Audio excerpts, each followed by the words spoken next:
Seja bem-vindo, meu nome é Gabriel Rodrigues e você está no canal Pregando o Evangelho. Esse estudo ele vai ser a continuação dos estudos acerca dos atributos de Deus e ainda estamos analisando pontos importantes acerca da santidade de Deus. E nesse estudo eu gostaria de enfatizar a maior expressão da santidade de Deus.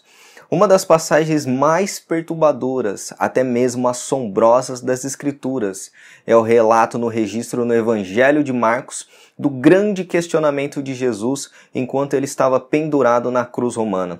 Eu gostaria de ir primeiramente ao texto bíblico. Em alta voz ele clamou, Eloi, Eloi, lama sabachthani, que traduzido significa Deus meu, por que me desamparaste? Marcos capítulo 15, no versículo 34.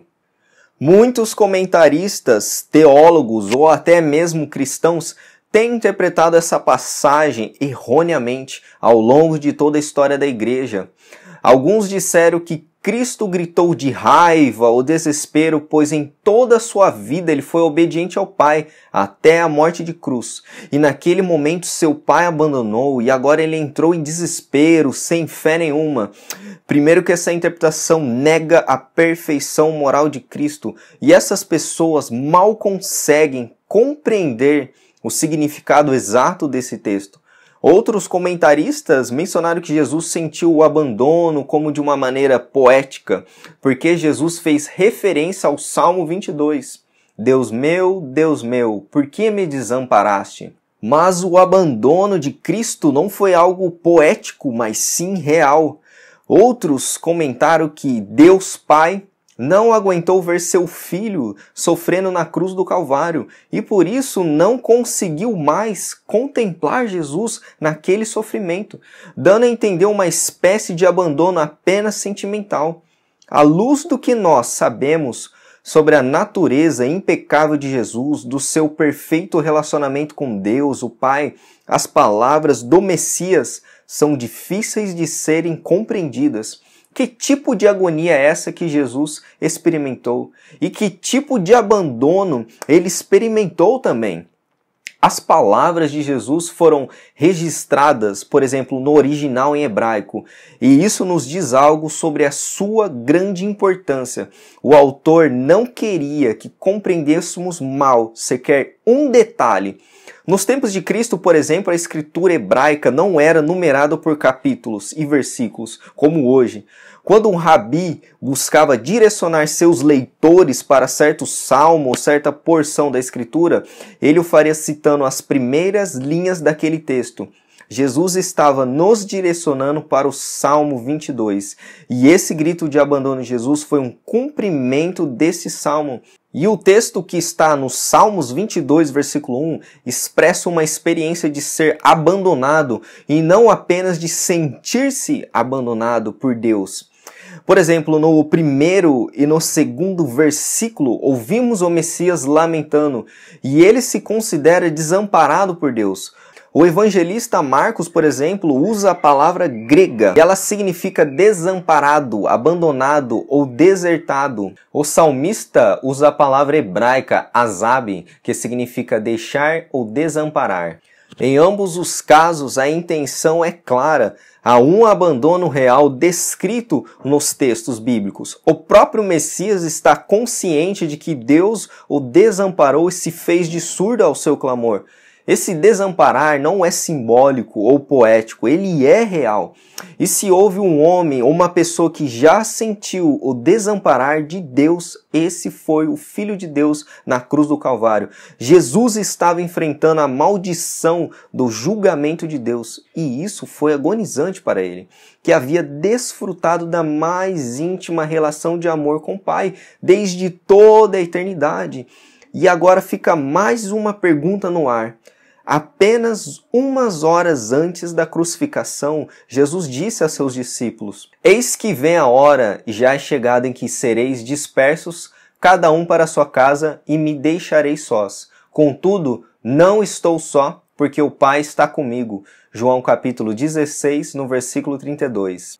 E em tempos depois, Jesus acrescentou em sua oração sacerdotal: E agora, Glorifica-me tu, ó Pai, junto de ti mesmo com aquela glória que tinha contigo antes que o mundo existisse. João capítulo 17, no versículo 5. E agora o Pai na cruz do Calvário não responde a Jesus, porque Deus o Pai abandonou seu único filho sem mancha nem mácula naquele terrível sofrimento no madeiro.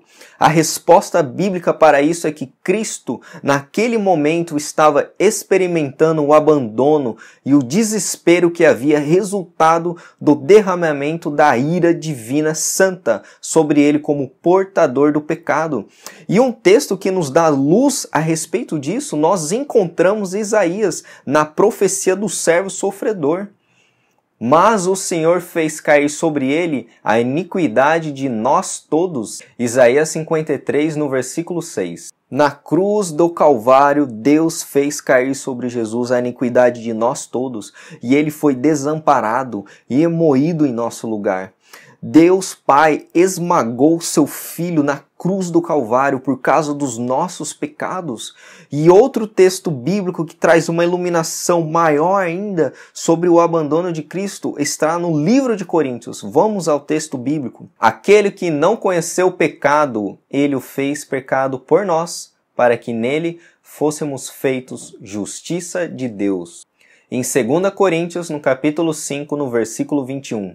Devemos tomar cuidado ao interpretar essa passagem de Coríntios, pois já li comentários de homens antigos mencionando que Cristo se tornou pecador, e isso é heresia. Cristo se tornou pecado no mesmo sentido que os crentes foram nele feitos justiça de Deus, e isso está comprovado nas Escrituras. Na cruz, Cristo não se tornou pecaminoso. Antes, os nossos pecados foram imputados sobre ele, e Deus o considerou ele culpado pelos nossos crimes e tratou com o juízo que nós merecíamos. Ele não se tornou pecado compartilhando de nossa corrupção, mas carregando a nossa culpa.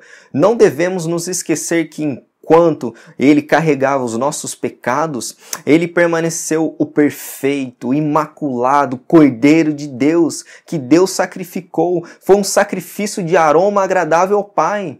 E embora fosse uma culpa imputada, era culpa real que trouxe angústia indizível à sua alma. Ele realmente tomou o nosso lugar, levou os nossos pecados, carregou a nossa culpa e experimentou a medida completa da ira de Deus que os nossos pecados mereciam.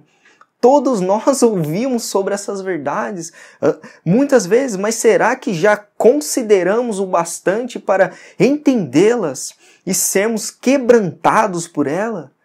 Cristo no Calvário, naquela cruz, levou os meus crimes, os seus crimes, as minhas transgressões. Todos os meus crimes foram imputados a ele, como se fossem dele. Naquela cruz ele sofreu o abandono de Deus, que eu merecia por toda a eternidade. Naquela cruz ele sofreu a ira de Deus, que eu merecia por toda a eternidade também. E algo aterrorizante, o pecador se encontrar face a face com seu próprio pecado e sentir o peso de sua própria culpa. É algo totalmente diferente àquele que não conheceu o pecado, que era Jesus, carregando a imundícia nossa, que era totalmente estranha, e sentir a culpa de uma incontável multidão de pecadores. Foi algo terrível o Filho de Deus ser condenado e abandonado na cruz pelo seu próprio Pai por causa dos nossos pecados. Como não olhar para todas essas verdades da Escritura e não se comover com esse amor de Deus demonstrado no seu Filho no Calvário? Você merecia ser abandonado por todos os seus pecados, pois para um homem estar diante da presença de um Deus 3 vezes santo, nós precisamos ser perfeitos. E quem é perfeito? Ninguém é perfeito, pois a Bíblia descreve que todos pecaram, estão destituídos da glória de Deus. E lembrando que isso é mais do que amor, é graça, é o amor de Deus demonstrado aos que são miseráveis pecadores e que merecem condenação. É muito importante que compreendamos a santidade de Deus, pois só teremos uma visão correta de quem Deus é e também do Evangelho quando compreendermos esse atributo de Deus. E eu queria terminar também com esse estudo citando uma frase que vem à minha mente do pregador J.C. Ryle, o pregador antigo que fez um comentário a respeito dessa passagem. Mas como supor ter sido a agonia do Santo Filho de Deus, quando todo o pecado do mundo foi colocado sobre ele, quando ele se sentiu considerado culpado, embora jamais houvesse pecado, quando sentiu que de si fora virado o rosto de seu Pai. A agonia daqueles instantes deve ter sido algo que ultrapassa todo o entendimento. Foi algo grandioso, algo que não somos capazes de compreender. Podemos crer no que ocorreu ali, mas não podemos explicar nem sondar isso à perfeição. É impossível nós descrevermos quão terrível deve ter sido aquele que é 3 vezes santo, Jesus Cristo, ter levado literalmente os nossos pecados, os nossos crimes, como se fossem deles. Isso arrepia o cristão, faz nós cairmos em prantos e clamar: maravilhosa graça que salvou miserável como eu, glória a Deus! E que esse estudo, meus irmãos, abençoe a sua vida. E eu vou deixar nos comentários o link de todos os estudos que eu iniciei aqui no canal. Que Deus lhe abençoe, que essa mensagem edifique a sua vida. Em nome de Jesus. Amém.